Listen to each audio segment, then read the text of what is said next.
Mga kwento ng lagim.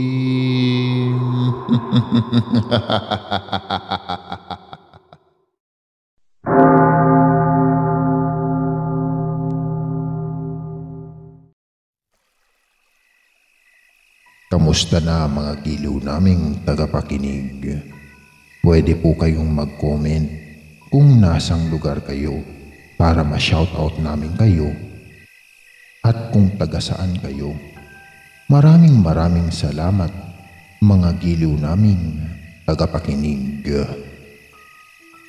Itago nyo na lang po ako sa pangalang Dolores, 47 anyos at kasalukuyang naninirahan sa lalawigan ng Antique. Isa po ako sa masugid na sumasabaybay ng mga bagong upload na stories sa inyong channel. Nakahiligan ko na ang pakikinig ng mga nakakatakot na kwento na pinapadala ng inyong mga sender. Dahil sa mga narinig kong mga istorya tungkol sa mga aswang ay nahimok akong ibahagi sa inyong programa ang sarili kong karanasan nang magtanan kami ng aking nobyo taong 1992 sa buwan ng Mayo. Ay nasa 16 anyos pa lang ako at maagang nabuntis dahil sa pagiging palakera ko. Medyo may kalandian din kasi ako ng mga panahong iyon kaya't maaga akong nabuntis. Gayunpaman, kahit na nagdadalang tao ako ay pinanindigan naman ito ng aking nobyo. Naitago na lang natin sa pangalang Enteng. Tubong Ilongga ako at naninirahan noon sa Bacolod. Parehas kami lumaki ni Enteng sa nasabing probinsya at halos matagal ko na itong kakilala simula nung nag-aaral pa ako ng elementarya. Dahil nabuntis ako noon ni Enteng ay naapektuhan pati ang pag-aaral ko dahilan para magalit sa akin ang mga magulang ko.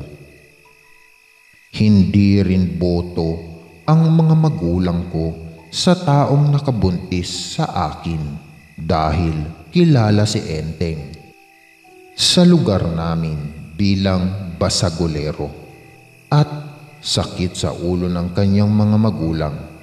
Ngunit mahal ko si Enteng at ipinaglaban ko ito sa aking mga magulang dahil nais nilang paghiwalayin kami.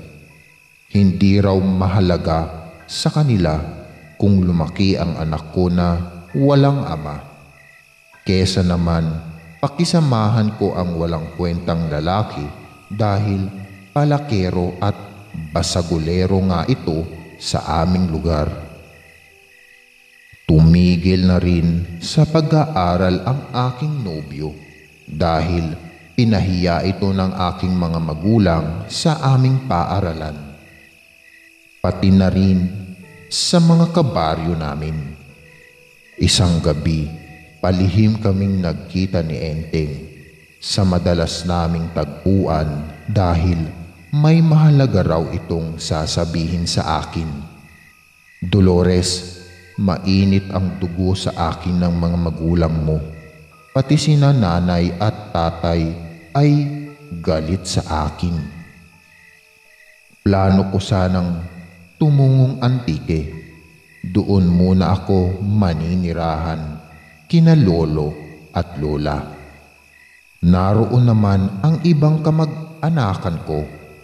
Nais mo bang sumama sa akin? Sampit nito sa akin.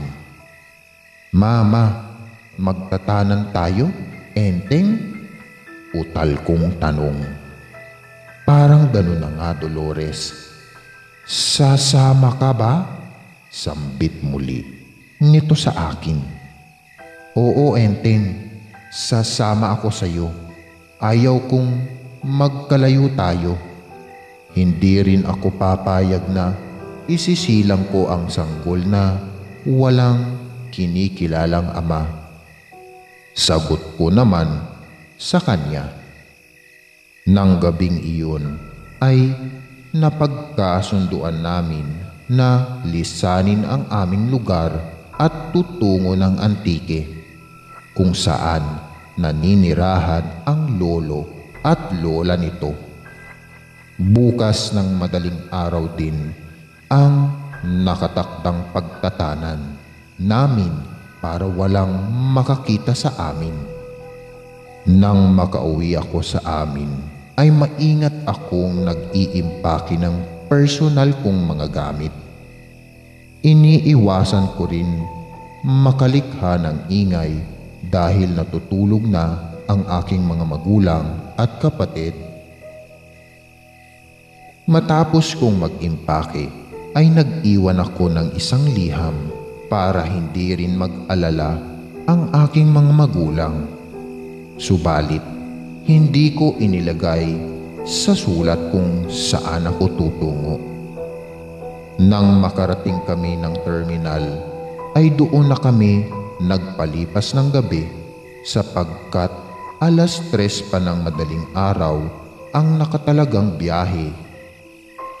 Gayunpaman, hindi ako nagsisisi na sumama sa aking nobyo kahit na hindi ko alam kung ano ang kahihinatnan nito.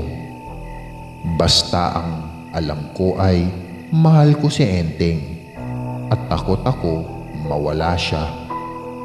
Nang makarating kami ng Antique ay agad naman akong ipinakilala ni Enteng sa kanyang lolo at lola, pati na rin sa iba nitong kamag-anakan na halos magkalapit lang ang kanilang mga bahay. Naging maayos naman ang unang araw ko ng pamamalagi sa kanilang tahanan dahil malugod nila akong tinanggap. Simple lang ang pamumuhay ng mga kaanak ni Enteng, pagtatanim ng gulay at pag-aalaga ng mga manok at baboy ang pinagkukunan ng kabuhayan ng kaniyang lolo at lola. Kinabukasan, inutusan si Enteng ng kanyang lola na mamalengke sa bayan. Nais ko sanang sumama, ngunit pinigilan ako ni lola dahil nagsisilipa na raw sa kanilang baryo ang mga dayong aswang. Hindi na rin bago sa akin ang ganoong mga nilalang dahil naniniwala ako sa mga aswang, lalo na't laking probinsya ako. Subalit, nagpumilit ako sumama dahil nais ko rin makita ang ganda ng kanilang lugar. Kaya't walang nagawa si Lola Lagring kundi pumayag, ngunit binigyan ako nito ng santo ara bilang pangontra sa mga bati at pati na rin sa mga nilalang na tinatawag na aswang. Nang makarating kami ng palengke ay agad naman kami bumili ng mga inutos ni Lola Lagring. Lahat ng iyon ay pangunahing pangangailangan sa pang-araw-araw. Matapos naming bumili ay agad naman kami tumungo sa paradahan ng jeep.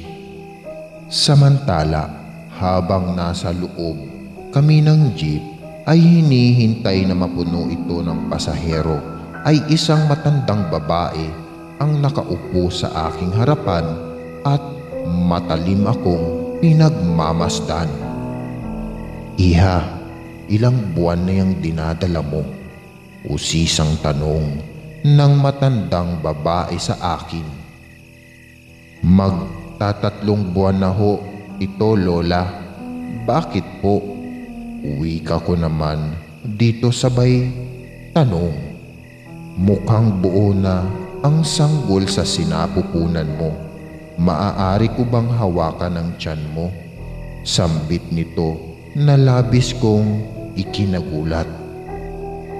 Hindi naman ako sumang-ayon sa sinabi ng matandang babae.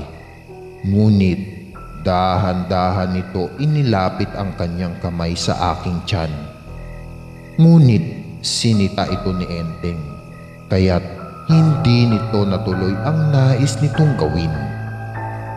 Tila nainis ang matandang babae sa sinabi ni Enteng, kaya't tinignan siya nito ng masama. Nang mapuno ng pasahero ang jeep, ay agad namang pinaandar ng driver ang makina. Samantala, habang tumatakbo ang sinasakyan naming jeep, ay patuloy nakabaling ang paningin sa akin ng matandang babae at nakatuon ang mata nito sa aking tiyan.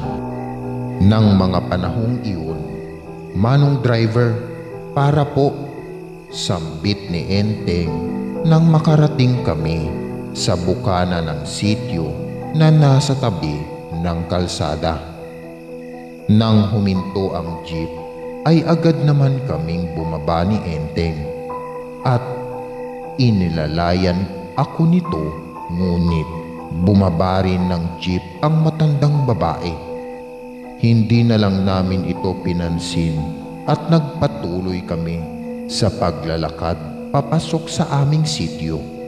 Saglit kong ibinaling ang aking paningin sa binabaan namin ng jeep at nanatili doon nakatayo ang matandang babae at sa amin nakabaling ang tingin.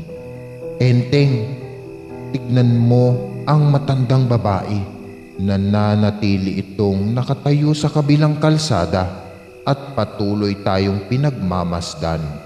Wika ko sa aking nobyo. "Huwag mo ngang pansinin ang matandang yan. Mukha hindi naman siya taga rito." Tanging tugon ni Enteng sa akin.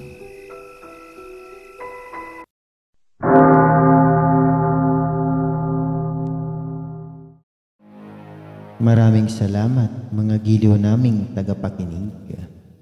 Huwag po nating kalimutan mag-subscribe at mag-like ng ating channel para sa mga kwento ng lagi.